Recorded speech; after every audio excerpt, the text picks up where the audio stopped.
Hello everyone, you're watching Let's Talk About Prepping. I'm Tyler, your host, and in this video, I want to talk about the role that futurism has to play in the prepping mindset. And I know I lose some of you whenever I talk about this, either because it doesn't fit into your perspective of prepping, or you feel that your age means that this won't affect you. But I think that trying to forecast how the future will look, even if there isn't an emergency or a catastrophe or some major collapse or die-off, is just as important, if not more important, than preparing for those things. Because yes, it's very likely that those will happen. And yes, it's very likely that simple future developments will lead to a lot of those things. So it's good to prepare for those, and I think it's good that that's a majority of the prepping mindset. But as I've said before, if you look back at the past 100 years, you try to forecast the next 100 years, it's pretty easy to see that the simple and quote-unquote gradual organic changes of the next even 40 years are probably going to look something like a major dramatic upheaval.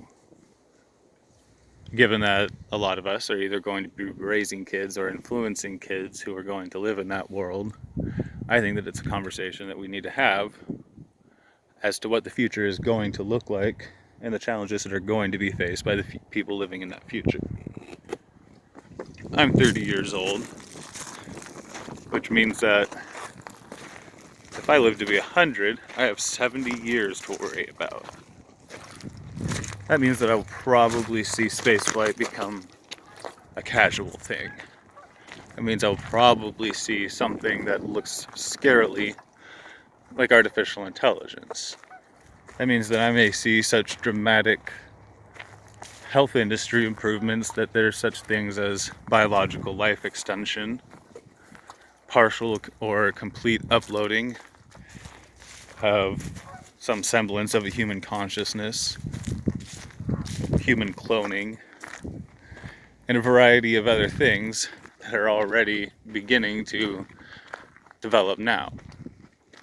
These are things that a person should probably think a lot about before encountering, but are things which aren't really talked about that much outside of sci-fi or channels like Science and Futurism with Isaac Arthur, which is a great channel and which is one of the channels or topics that prompted me to think about what I'll be talking about today. Now, I love Isaac Arthur's channel. Really gets you thinking in a very practical and science-based way about what the future may look like based on current developments and their projected trajectories. Now, some of it gets just really out there, but some of it, like a recent video about cloning or duplicating consciousness, really got me thinking, especially in conjunction with my recent relearning about Henrietta Lacks, the woman whose cells duplicate in a way that have allowed them to be the basis for a lot of medical research over the past 60 years.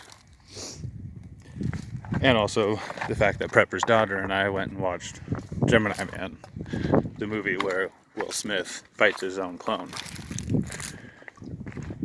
Now, all these things got me thinking about the implications of cloning, cognitive duplication, and just basic genome rights on the individual. Things like, what if your kid can't get a college scholarship because someone else cloned themselves? Tom Brady, for instance. And 7 of his clones got the scholarships to the school that your child wanted. Things like that. I mean, there's not much that you can do to prep your child for that, but it may be the world that they're going to live in. Things like artificial intelligence and space flight and automation, just all of the things that we speculate about the future are things which we should be preparing for now, at least mentally, but which don't really enter into a lot of different practical conversations that I've encountered. For instance, there really doesn't seem to be much conversation being had on genetic copyright or any of the many different implications that might be had from clones or having your mind uploaded. But these are things that are only being withheld because of research prohibitions or technological hurdles. But they're the kinds of things that could surge forward in leaps and bounds. And they're the kinds of things that I want to be talking about. I think that prepping should definitely be about responding to emergencies and being prepared for what in the past was just simple hardship. But even if those things happen, someone somewhere is going to be living technologically. I don't think that there are many collapse type situations that will completely put every human society back into the Stone Age.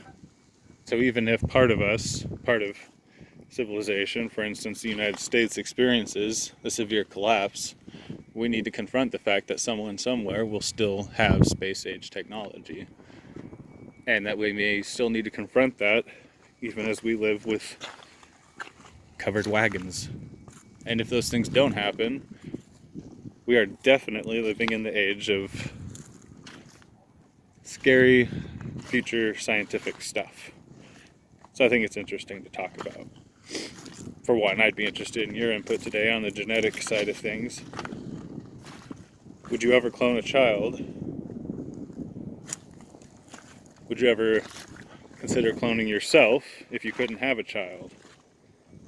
Would you ever duplicate your consciousness and put it into a genetically printed cloned body, or into a computer, or into an android? It may sound silly, but no joke, some of us may face that decision in our lifetimes, especially the younger ones.